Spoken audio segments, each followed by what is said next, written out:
Assalamualaikum warahmatullahi wabarakatuh. Saya Barakah Nur Fajar Subhi dari kelas B. Video ini bertujuan untuk memenuhi ujian tengah semester mata kuliah sosiolinguistik. Video ini juga akan membahas video dari THNKR yang berjudul The Speech That Made Obama President. Di dalam video ini ada 4 orang sebagai komentar dari pidato Obama. 4 orang itu yaitu yang pertama Robert Rahman, yaitu speechwriter for Vice President Gore. Kemudian Michael Cohen, author Live from the Campaign Trail. Dan kemudian Carlton McLean, yaitu Professor of Communication NYU. Dan kemudian Mario Cuomo, yaitu former Governor of New York. Barack Obama sendiri lahir di Honolulu, Hawaii. Obama dulunya seorang penggerak masyarakat di Chicago sebelum mendapat gelar hukumnya. Ia bekerja sebagai jaksa hak-hak sipil di Chicago dan mengajar hukum konstitusi di University of Chicago Law School sejak 1992 sampai 2004. Ia 3 kali mewakili distrik ke-13 di Senat Illinois mulai tahun 1997 hingga 2004, namun tidak lolos ke tahap Dewan Perwakilan Rakyat Amerika Serikat pada tahun 2000. Gelar sarjana ilmu politik didapat Obama dari Columbia University pada tahun 1983. Kemudian, ia menempuh pendidikan hukum dan lulus dari Harvard University di tahun 1991. Sejak itu, ia banyak berkecimpung di dunia advokat untuk masalah hak-hak sipil dan bertemu dengan istrinya pada saat itu. Obama pindah ke Chicago dan mulai aktif di Partai Demokrat. Ia terlibat dalam proyek mengorganisir orang-orang keturunan Afrika Amerika untuk membantu kemenangan Bill Clinton. Kerja kepartaiannya juga mengantarkan Carol Moseley Brown, perempuan Afrika Amerika dan legislator lokal di Illinois, memenangkan kursi anggota Senat Amerika Serikat. Obama juga sempat menjadi dosen hukum konstitusional di University of Chicago. Sebelum mengikuti pemilu presiden pada tahun 2008, ia menjabat sebagai senator di negara bagian Illinois pada periode 1997 sampai 2004. Dilanjutkan dengan menjadi senator Amerika pada tahun 2005 sampai tahun 2008. Hingga kemudian mencalonkan diri sebagai presiden Amerika Serikat dari Partai Demokrat yang berpasangan dengan Joe Biden. Kisah Obama hingga saat ini terkenal dan bahkan ia disebutkan sebagai contoh fenomenal. John S. Jackson dari Southern Illinois University, Carbondale, Illinois, menyebutkan dalam pemilihan Senat Amerika Serikat pada tahun 2004 di Illinois, Obama sudah menjadi bagian dari sejarah penting politik Amerika Serikat. Proses pemilihan Senat di Illinois itu sendiri sudah menjadi tonggak penting karir dari politik Obama. Proses pemilihan Senat di Illinois ini disetarakan oleh Jackson seperti mengulang fenomena pemilihan Senat Illinois yang terjadi pada tahun 1858. Ketika Stephen Douglas mengalahkan Abraham Lincoln, Obama pun sempat kalah pada pemilihan Senat sebelumnya di Illinois.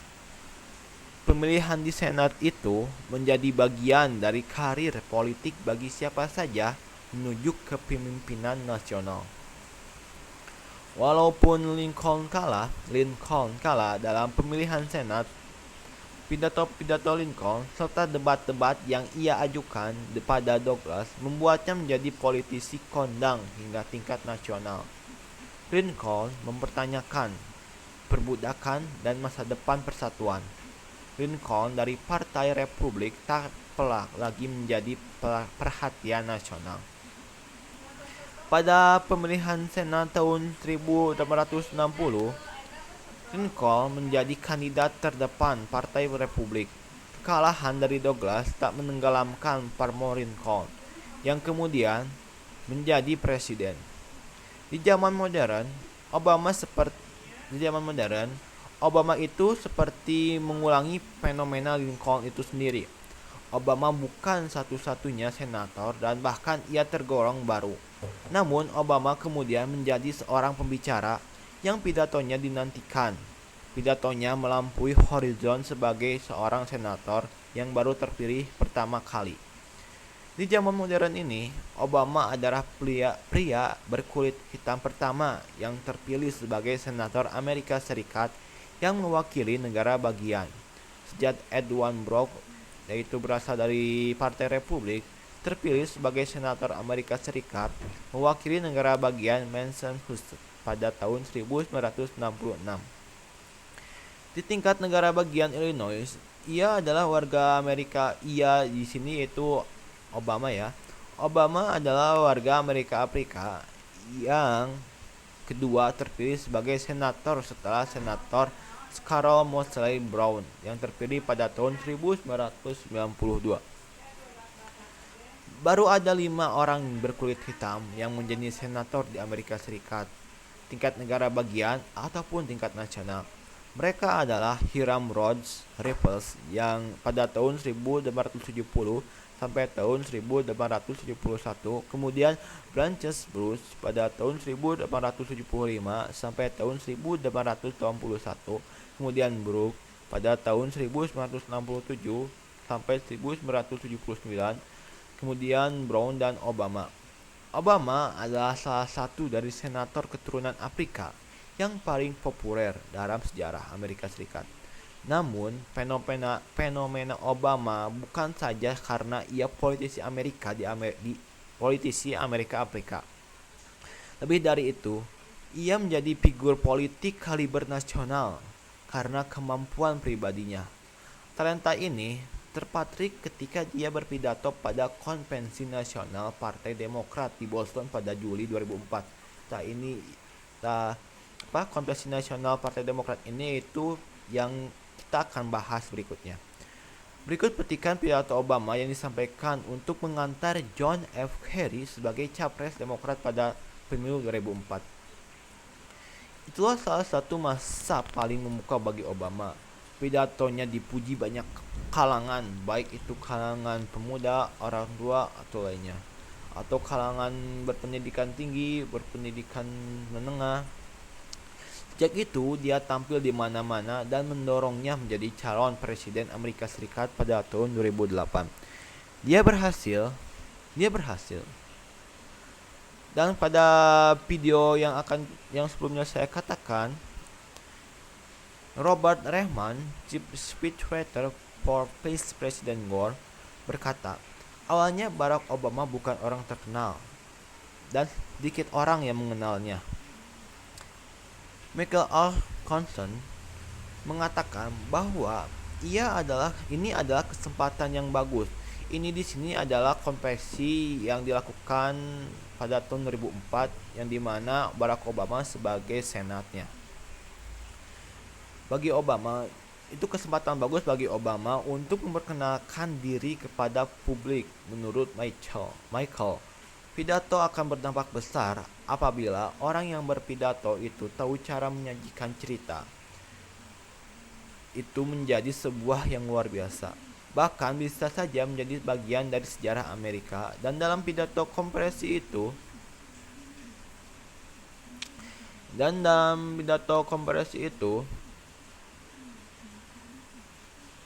Barack Obama menambahkan pidatonya dengan narasi-narasi kehidupannya beserta keluarganya untuk menekankan keunikan pada pidatonya. Sehingga pidatonya itu memiliki unsur-unsur cita-cita dan kepercayaan Amerika yang dibuktikan dengan kisah bocah Afrika yang kini menjadi pemimpin yang hebat. Pidato Obama bertujuan untuk meyakinkan Amerika tentang cita-cita dan demokrasi di masa depan agar memilih John Kerry. Carlton McLeod, dia mengatakan pada periode George Bush, masyarakat Amerika merasa negaranya terpecah belah. Yang asalnya terpecah belah semakin terpecah belah. Kemudian Mitchell menambahkan alasan mengapa negaranya terpecah belah karena adanya ras partisipan. Pada saat itu, Obama datang sebagai penangkal hal tersebut. Obama menyatakan bahwa persatuan adalah hal yang penting bagi sebuah negara. Dia menaruh perhatian kepada tiap individu mengenai masalah sosial seperti masalah pendidikan, masalah kesehatan, masalah keamanan, dan banyak lagi. Obama percaya masyarakatnya akan saling menjaga dan saling membantu satu sama lainnya sehingga Amerika akan menjadi negara yang sejahtera. Obama sendiri menekankan bahwa Amerika itu adalah United States of America, bukan negara liberal ataupun konservatif. Berbicara tentang Obama pada masa itu tidak akan jauh dengan pidatonya. Dan mungkin Obama sendiri mempunyai teknik sendiri dalam berpidato. Menurut Mario Cuomo, Obama dilahirkan dengan sebuah keistimewaan, yaitu pikiran dan kemampuan berbicara di depan umum. Dan pidato Obama sendiri terdapat teknik rahasia persuasif. Semua orang tahu pidato persuasif yang dilakukan Obama mampu menghipnotis Amerika dalam kampanyenya dan dalam pidato konversi, sehingga dia terpilih sebagai presiden dan bisa memukau banyak orang dengan kata-katanya. Namun tidak banyak yang tahu apa persisnya yang telah dilakukan oleh Obama dalam pidatonya, sehingga bisa sangat berpengaruh dan sangat mempengaruhi orang-orang pada saat itu. Agar lebih mudah memahaminya, apa yang dilakukan Obama untuk mempersuasi orang dalam pidato-pidatonya, kita perlu memahami prinsip hipnotis terlebih dahulu. Basic hipnotis. Hipnotis bukanlah tidur, bukan juga klinik atau bisnis, dan bukan pula sepenuhnya seperti yang kebanyakan Anda tonton di TV. Hipnotis adalah sebuah proses yang alamiah. Setiap orang pasti mengalami kondisi hipnotis seperti ini. Fenomena hipnosis itu sendiri terjadi setiap hari. Seperti ketika Anda mau tidur, terjadi penurunan gelombang otak, mata sudah terpejam tetapi masih mendengarkan suara-suara. Itu disebut hipnagogic. Sedangkan ketika Anda baru bangun tidur, itu disebut hipopupic. Apakah Anda pernah merasakan tubuh Anda rileks, perasaan Anda tenang dan santai? Pada saat itu Anda juga sedang berada dalam kondisi hipnotis. Anda mungkin pernah mengalami ketika Anda berpergian dengan kendaraan, tiba-tiba tanpa sadar Anda sudah sampai tujuan Anda tanpa menyadarinya. Nah, pada saat dalam perjalanan itu, Anda sedang dalam kondisi hipnotis atau yang biasa disebut trance. Begitu pula ketika Anda sibuk mencari sesuatu, Anda sudah mencari berkali-kali di tempat tertentu, tapi Anda tidak menemukannya. Dan kemudian Anda bertanya pada orang lain, apakah melihat benda yang Anda cari? Dan orang itu kemudian menunjukkan bahwa benda yang Anda cari tersebut dari tadi berada di tempat yang sudah Anda cek berkali-kali. Namun, tadi Anda tidak melihatnya. Dalam hipnotis, fenomena tersebut dikenal dengan istilah negative visual hallucination, dan fenomena tersebut adalah fenomena alamiah. Hipnotis adalah sebuah keadaan yang mengecilkan fokus perhatian. Artinya, dalam kondisi hipnotis, seseorang sangat terfokus dalam dirinya sendiri dan fokus pada dunia di luar dirinya berkurang. Definisi hipnotis yang paling populer adalah definisi dari Departemen Pendidikan Amerika. Hipnotis adalah proses menembus faktor kritis seseorang dan dilanjutkan dengan sugesti yang dapat diterima. Faktor krisis adalah bagian dari pikiran sadar yang berfungsi logika dan menganalisa informasi yang masuk ke dalam pikiran. Fungsinya sebagai filter yang menyaring informasi apa saja yang boleh masuk ke dalam pikiran bawah sadar dan menjadi bagian dari pikiran yang tidak dipertanyakan lagi kebenarannya. Pemahaman dasar mengenai hipnosis ini nantinya mempermudah Anda untuk memahami teknik persuasif yang dipakai oleh Obama dalam pidatonya. Yaitu yang pertama adalah pacing leading. Pacing dan leading adalah teknik dasar dalam convert dan conversational hipnosis. Secara normalnya, hanya informasi yang secara sadar Anda tahu bahwa hal itu benarlah yang Anda izinkan masuk ke dalam pikiran Anda. Contohnya, jika Anda seorang perokok dan secara sadar Anda mengatakan kepada diri Anda bahwa Anda bukanlah perokok, informasi itu akan ditolak oleh critical factor. Informasi tersebut tidak diizinkan masuk ke dalam pikiran bawah sadar Anda karena critical factor Anda mengetahui bahwa informasi itu tidak benar. Pacing adalah sesuatu yang benar dan tak terbantahkan kebenarannya. Menurut Milton Erickson, melalui pacing seorang hipnotis bisa menetralisir fungsi penyaring informasi dari critical factor seseorang, sehingga yang dihipnotis bisa menyusupkan sugesti ke dalam pikiran bawah sadar orang tersebut. Dan sementara leading adalah informasi baru, sugesti atau perintah yang ingin ditanamkan sang hipnotis ke dalam pikiran bawah sadar subjeknya. Proses pacing bertujuan untuk mengkondisikan pikiran subjek untuk mengiyakan apa yang disampaikan oleh sang hipnotis. Pacing dan leading adalah salah satu kondisi untuk mempengaruhi orang lain. Ini seperti ketika Anda masuk ke dalam dunia berpikir orang lain, kemudian mengiringi orang itu ke dalam dunia berpikir Anda. Hal itu juga sama dengan memahami orang lain, kemudian mempengaruhi mereka untuk memahami Anda. Anda mungkin sudah tidak sabar. Contoh dari pacing dan leading yang dilakukan oleh Obama. Contohnya seperti perkataan yang dikatakan Obama pada tahun 2004 saat konvensi Partai Demokrat di Denver. We need change, and that is why I will be your next president. Kalimat di atas adalah salah satu contoh paling dasar dari pacing leading yang digunakan Obama. Bagi orang yang tidak memahami hipnotis, kalimat yang digaris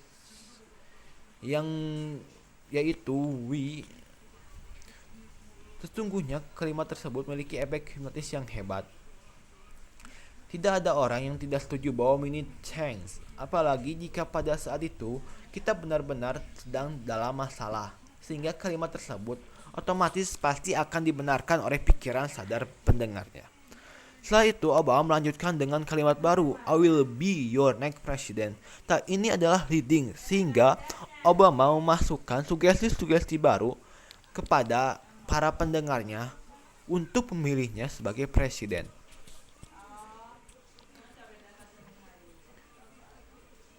Kan ada beberapa faktor lain yang digunakan oleh Obama, yaitu transcendency.